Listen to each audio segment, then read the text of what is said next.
बात कर लेते हैं राजधानी दिल्ली की, जहां पर एक बार फिर से बाढ़ का खतरा मंडराने लगा है। 10 दिन के बाद एक बार फिर यमुना का जलस्तर दोबारा खतरे के निशान से ऊपर चला गया है। आइए आपको दिखाते हैं report. Kashmiri Gate, ITO, Rajghat, Nigam Bodh Ghat, भले ही ये तस्वीरें 10 दिन पुरानी हैं, लेकिन दिल्ली को डराने वाली ये तस्वीरें एक बार फिर दिल्ली की सेंटर ऑफ अट्रैक्शन बनने वाली हैं। दिल्ली में कई दिनों से बारिश न होने के बाद भी यमुना का वाटर लेवल बढ़ने के पीछे हथनी कुंड बैराज का पानी है, जहां से लगातार पानी छोड़े जाने की वजह से एक बार फिर दिल्ली NCR में बाढ़ की स्थिति बन सकती है।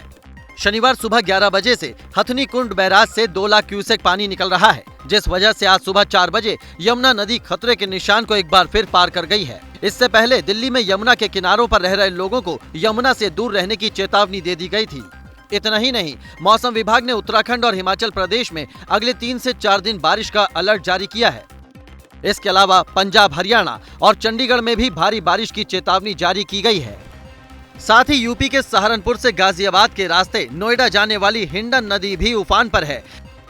ऐसे में ये बारिश दिल्ली की मुश्किलें और बढ़ाती दिखाई दे रही है। चलिए आगे बढ़ते हैं।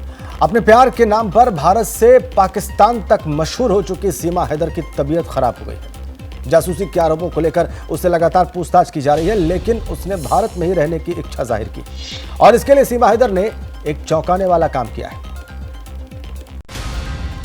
भारत में रहने के लिए सीमा हैदर अलग अलग जुगत लगा रही है। वो भारत में ही अपनी गृहस्थी बसाने पर अड़िग है। सीमा ने तो भारत की नागरिकता पाने के लिए राष्ट्रपति द्रौपदी मुर्मू को 38 पेज की दया याचिका भेजी है। इसमें उसने बच्चों के साथ भारत में रहने की इजाजत मांगी है। राष्ट्रपति से की गई अपील में सीमा ने लिखा है कि उसको भारत में ही रहने दिया जाए और यहीं की नागरिकता दे दी जाए, क्योंकि अब वो भारत की बहू है। तो दूसरी तरफ सीमा हैदर के पति गुलाम हैदर ने पाकिस्तान सरकार और पाकिस्तान की PM शहबाज शरीफ से अपने बच्चों के लिए अपील की है। शरीफ को, इमरान खान को, आला अदारों से बहुत अपील कर रहा हूँ ताकि मेरे बच्चे वापस करा सकें। सीमा हैदर को लेकर भारत ही नहीं, पाकिस्तान की तरफ से भी रोज नए खुलासे हो रहे हैं। पाकिस्तान में उसके पड़ोसी सीमा के झूठे होने का आरोप लगा रहे हैं। ये झूठ बोल रही है, तो हमारे को कलमा भी नहीं आता, नमाज भी नहीं आती, कुछ भी नहीं आता।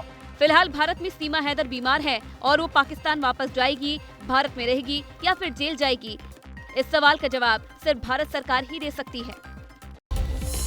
न्यूज एंड व्यूज में बात करते हैं अयोध्या की। राम मंदिर निर्माण समिति की 2 दिवसीय बैठक आज से शुरू होगी। बैठक में अब तक हुए निर्माण कार्य की समीक्षा होगी और बैठक में मंदिर निर्माण समिति के अध्यक्ष नृपेंद्र मिश्र, ट्रस्ट के पदाधिकारी और कार्यदायी संस्था के इंजीनियर शामिल होंगे। अयोध्या में भगवान रामलला के मंदिर का निर्माण युद्ध स्तर पर चल रहा है।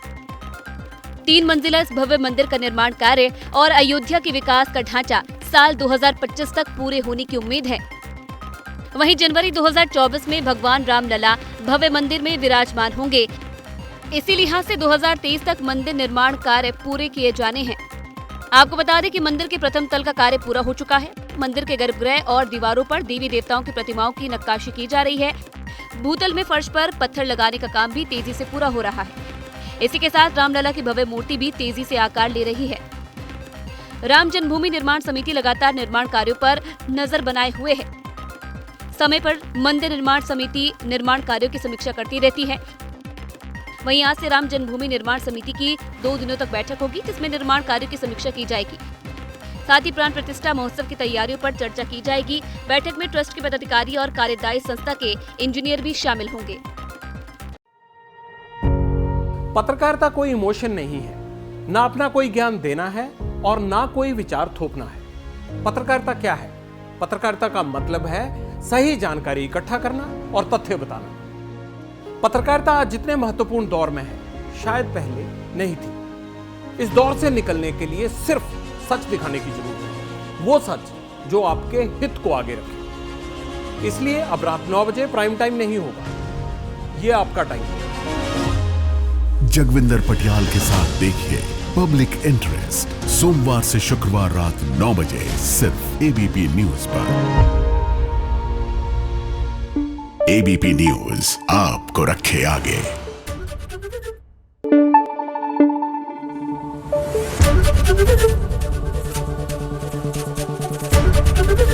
ABP न्यूज आपको रखे आगे।